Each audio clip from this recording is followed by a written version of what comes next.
Here's the thing nobody tells you about security budgets. They don't get rejected because your controls are weak. And they don't get rejected even though you worked really hard on them. They get rejected because you're speaking a language the rest of your executive team, your coworkers, they don't care about. Fear doesn't buy equipment. Numbers buy equipment. And today, we're going to learn how to speak numbers, specifically opportunity cost. Yeah, and this is going to save you from yet another awkward budget meeting where someone asks, hey, so how does this help you grow? And you look like you don't know how. So picture this. Take a company called Precision Components. They got 42 people, $8.5 million in revenue. They make CNC parts for autos and aerospace, and they want to expand. They want new machines. They want new markets. They want a new ERP system. It sounds great till you realize their cyber posture looks like Swiss cheese. Oh, hey, and you're the new CISO, so that's going to be fun. So the CFO sits across the table and says, fine, you have a security problem, but I got a choice. Do I fund whatever the heck MDR and network segmentation is at $96,000 in the first year? Or do I buy a sixth CNC machine that brings in $400,000 in extra revenue? Or two sales engineers who could land $500,000 in new contracts? Now, your typical pitch from a new CISO is going to go something like, well, ransomware rates are up 70%, so we really need to invest now. That's going to go nowhere. The CFO just heard overhead. They didn't hear investment. The whole reason Precision Components and companies like this get squeezed is they didn't translate risks into terms that actually matter. Money, growth, and what happens if nothing changes. And this is where the framework comes in from Chapter 5. The idea is simple, but most folks skip it entirely. Every dollar's got three paths. 1, you spend it on security. 2, you spend it on somewhere else in the business. 3, you keep it in your pocket. But here's the trick. Keeping the money in your pocket, it costs money too. Nobody sees that line item until after the breach. The math goes like this. You calculate single loss expectancy times annual rate of occurrence. SLE is your worst case scenario, and ARO is how often you think that might happen. Multiply those together and you've got annualized loss expectancy. Then compare that number against any other investment option in the room. If your $24,000 firewall prevents a $2 million outage once every 10 years, hey, guess what? That's $200,000 a year saved. That beats pretty much every project in the portfolio except maybe buying a warehouse outright instead of leasing it. So, for more on why this matters, check out Cyber Risk is a Myth, but you've got everything you need to get started right here. So let's walk it through what goes through this actual, and it looks like a very simple worksheet. You're going to find yourself filling out 4 sections. We'll do each one with a precision example so you can see the pattern. So the first thing we're going to do is we're going to lock in our proposed security investment. This is what you want to buy. Be specific, or finance is going to tear your numbers apart. So I'm going to bring that in from my other screen here. Oh boy, that's a lot more detail than you'd be led to believe looking at this template, right? So here we've listed our direct costs. And we've got managed detection and response and how much it costs, as well as network segmentation, some endpoint protection platforms, some security awareness training, because that's always a nice thing to have, and how much it actually adds up to in your first year, and then on an ongoing basis. Next, we want to talk about, well, what's that take for resources, right? So here we've got some IT manager time, we've got some production floor supervisors who are going to be involved, some management attention occasionally, and then the technical infrastructure, which is going to be a weekend production pause. Well, if you don't do stuff on the weekends, that's not going to matter that much, right? And then what's your business impact during the implementation? Again, we've got that planned 8-hour pause. We're going to take 30 minutes of downtime for employees to take some training, and then maybe we might have some minor latency. It's going to be non-disruptive, but people could actually see it. So our next step is going to capture the alternatives. Like, what else could this money buy? And don't pretend there aren't any competitors. There are always competitors. So again, I'm going to bring this in from my other screen here. Notice there's sort of a theme. This template, it takes a lot more detail than you'd be led to believe. So our first alternative, we could buy another CNC machine. It's got an expected financial return, almost $500,000, $400,000 to $600,000 in incremental annual revenue, and that's based on your existing 85% utilization of your 5-machine fleet. So you're running pretty hot right now.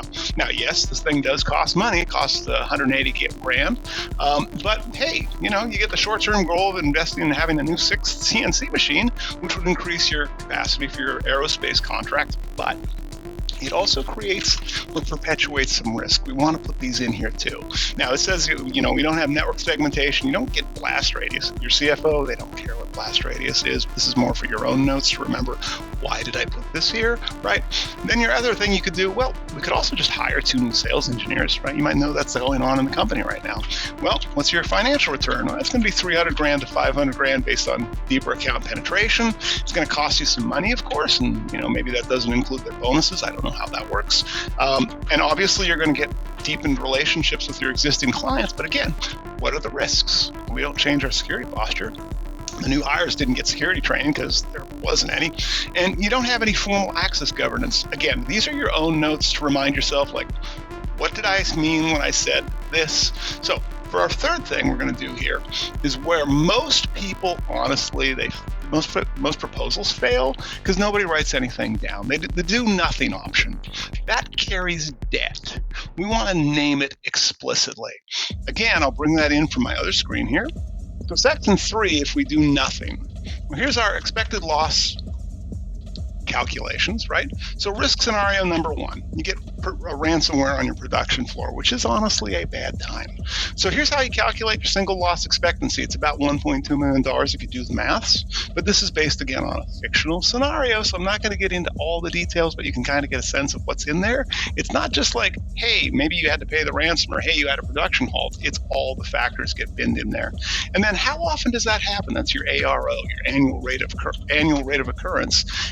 85% of the time you'll be fine. Is that 15% that's not that good? What that makes that is an ALE, annual loss expectancy, of $180,000. Scenario number 2, well, what if you had a data breach of your customer IP and design files? Again, that's a bad thing too, especially your customer's perspective. They aren't going to be happy about that. Well, you might have some notification and also some credit monitoring if you lose some PII, right? You're also going to get legal fees, but you're also going to get lost contracts due to broken customer trust, and you might even get some regulatory fines depending on what markets you serve. How often is that going to happen? Well, not very often. We're going to give it 8%, right? It's high value IP, but it's not going to happen very often, we think. So we give it ourselves an ALE of $60,000. That all whacks out to $240,000 a year. But this is, again, we have to do our diligence here. If we are going and we're in manufacturing and we're doing aerospace, you're probably doing CMMC. Well, if you don't do something, you're probably not going to be able to bid on Department of Defense subcontracts or your primes anymore. Also, if you know the company's thinking, hey, we want to go to Canada because they're nice, right? You're going to have trouble with PPETA, which is a requirement out of the Canadians. And then finally, if you've got ISO 9001, and I've already said that Precision Components has got ISO 9001, you're going to have some problems when they roll up and say, hey, so how you doing this stuff there, buddy, if you don't have anything you can prove. Additionally, because again, we are trying to document what happens if we do nothing. Well, we're going to have a problem with aerospace contract expansion under this scenario. As mentioned before, the PETA compliance for Canada is going to be a potential drag on revenues. And then also, remember I mentioned we were doing ERP at the same time? If you got ERP and you don't have some basic security controls in there, like, I don't know, network segmentation, access management, you're going to get all kinds of systemic risk that shows up. So we want to document all this just for context. So our final thing, we're going to do a competitive analysis associated with it. And this is going to really tie it all together in one view. I'd say finance loves tables. So let's give them their favorite format ever. Let's give them a table. Again, lots of information here. You'll see I've put together all 4 of my options, my do nothing option, my alternative number 2, my alternative number 1, and then what we actually want to talk about, which is, hey, we could do security, right? That'd be neat. But we've also listed out, like, what is our year 1 financial impact, right? What is a strategic alignment associated with each one of these initiatives? What is their compliance status associated with each one of these? What's the risk profile, and does it actually change our risk profile, including, like, under do nothing, what happens, right? But I really want to focus in on here instead of going through all the details. Let's talk through that last row, right? The zero cost option actually drains $700,000 to that'd be about $1.1 million in missed opportunities. That's the insight that executives really do need to see here, because most leaders think that doing nothing is going to save them money. No, actually, in this case, doing nothing is going to end up spending twice as much through hidden losses and blocked deals. And what we're handing back here, this table here, this is not a recommendation. This is not you saying, hey, well, we should definitely do this proposed security investment. You're giving them a business report. The comparison table alone is giving leadership exactly what they've been asking for years, a clear financial choice between competing investments. When your CFO looks at that do nothing row, right, and they look at the entire column where they could lose $1 million and have stalled growth, guess what she's going to pick?